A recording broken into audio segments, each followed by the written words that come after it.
Let me explain for a moment. And actually, here's a tool you can use, not just in terms of navigating grief, but in terms of stress modulation generally.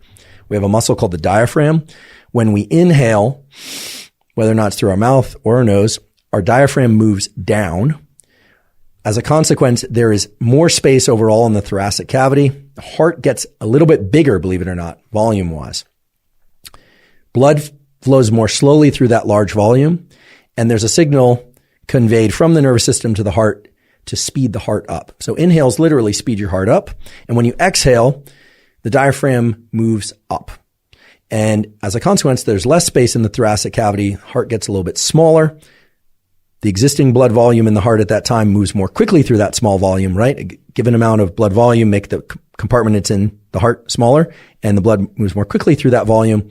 And as a consequence, the nervous system sends a signal to the heart via the vagus and other pathways to slow the heart down. In other words, exhale, slow the heart down.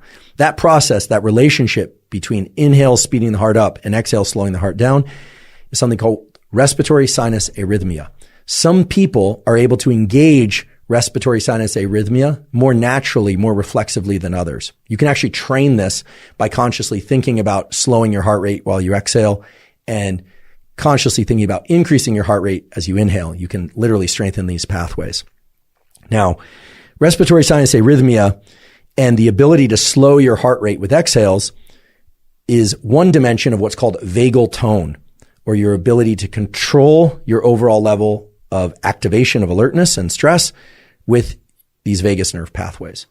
So vagal tone is something that varies from person to person. If you've trained up or you've thought about your relationship between breath and heart rate, you can improve vagal tone. Some people have very robust vagal tone without having done any training. Other people have less of it, etc. I'll just paraphrase from this paper and you'll see where this takes us in terms of navigating grief because it's quite important. The vagus nerve provides inhibitory regulatory influence on the heart, allowing the heart rate to increase rapidly through vagal withdrawal. That means kind of coming off the brake of the parasympathetic nervous system as in response to a stressor in one's environment, right? When you're stressed, you rarely take the opportunity, if it's an immediate stress or threat, to actively exhale. Although that would be a great tool to use. And in fact, we promote that tool in our Mastering Stress episode. Vagal withdrawal usually co-occurs with an increase in sympathetic activation of the heart. You now know what that is, or is known as the fight or flight response. Vagal tone reflects the degree to which there is tonic, meaning ongoing, vagal influence on the heart. So when you have a high degree of vagal tone, it means that you are always activating that brake on your stress system, just at default. And some people just happen to do that more. Other people need to practice long exhale breathing in order to build up vagal tone, something that's very useful to do, whether you're grieving or not.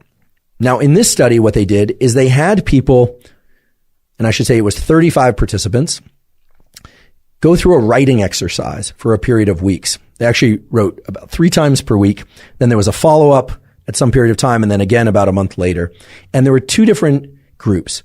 One group was in the so-called written disclosure group. What they did is on day 1, they would write about what happened when a loved one died. And indeed, they used people who had experienced real loss. And so they were asked to talk about and write about their deepest emotions and thoughts about it, memories of their loved one, very intense stuff if you think about it, if they're in the immediate period of having lost someone.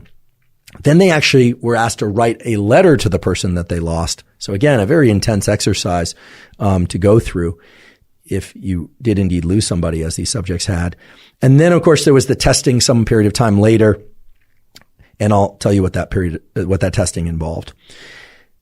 The other group was a so-called control group where they were simply told to write about how they used their time. So an emotionally kind of empty writing exercise, if you will. They described what they would do today after they woke up, et cetera. No heavy emotional content and so on. Now, as I mentioned earlier, the immediate results of this study were a negative result, meaning no effect. The disclosure, we should say the emotionally intense writing group and the control group did not differ at baseline on any symptom measures or psychological variables, they tell us. And at least at face value, somewhat disappointingly, there really wasn't any kind of difference in outcome between the group that wrote about a very emotionally intense stuff versus non-emotionally intense. Now, what I didn't tell you thus far is why they had them do this exercise at all. They had them do this exercise because many of the effective practices for moving through grief involve, as I mentioned earlier, getting close to and actually deliberately experiencing the attachment that one has to that person that was lost, not distracting oneself, not getting into this counterfactual thinking, the what if, but rather thinking about, or in this case, writing about the real attachment. And so the initial idea was if people write about this attachment, that they're going to experience this attachment and that will serve them in some or many ways in terms of moving through grief. And that wasn't what they found. They found no difference between the two groups until they explored who had higher vagal tone, who had a greater degree of so-called respiratory sinus arrhythmia. In other words, who was able to modulate their state using their breathing and their body. And what they discovered was that a subset of individuals who had a high degree of vagal tone seemed to get more benefit from this writing type exercise. Now, this is one study, and I would consider it fairly preliminary with 35 subjects, although, it's a study unto itself, and I think a quite nice one. And it really set the stage for a number of other studies that followed from this group and other groups that really point to the fact that, yes, indeed, accessing these states of emotionality by writing or thinking about somebody is quite powerful in terms of engaging the bodily states and the mind states associated with the attachment. And that is very beneficial for moving through grief. That is very beneficial for sensing the attachment. And now it makes perfect sense as to why some people would benefit from that sort of practice more than others, because some people are able to access more real somatic feelings of attachment by writing about the attachment or by thinking about it than others. So this brings us back to an earlier discussion we were having where we were talking about how some people seem to move through things very quickly or don't seem to be grieving constantly. And a spouse or a family member of that person might think, gosh, why aren't you upset? How is it that you can be functional and I'm not? Or how is it that you can be functional? There can even be fractures in families and relationships on the basis of differences in rates of grieving and so on. Well, some of this, again, probably relates to psychology and the different attachments that people had to the person or animal or thing that was lost. But it no doubt also has to do with how much of a mind-body connection, how much vagal tone exists in the person when they suddenly found themselves in the grief episode.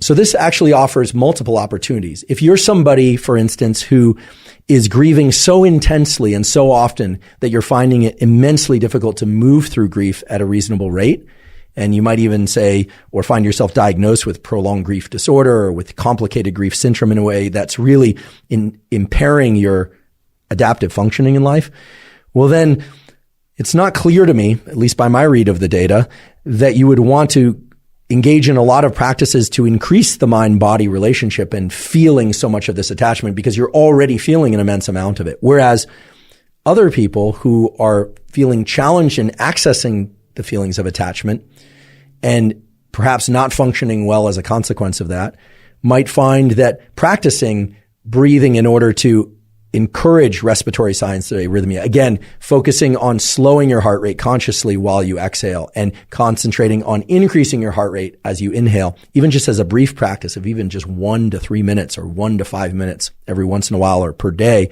that could be immensely beneficial in building this mind-body relationship. Because again, what this paper really points to and set off a number of other investigations related to is that for those that can really feel the relationship between breathing, heart rate, what we call vagal tone, well, those people are going to be in a better position to move through grief, not because they are disengaging from the feelings of attachment, but because they are better able to access those feelings of attachment.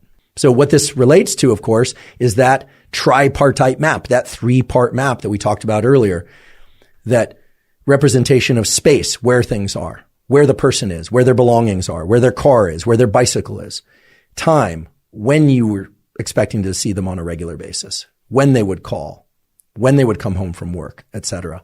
And that third node or that third dimension of attachment, which is literally attachment and closeness.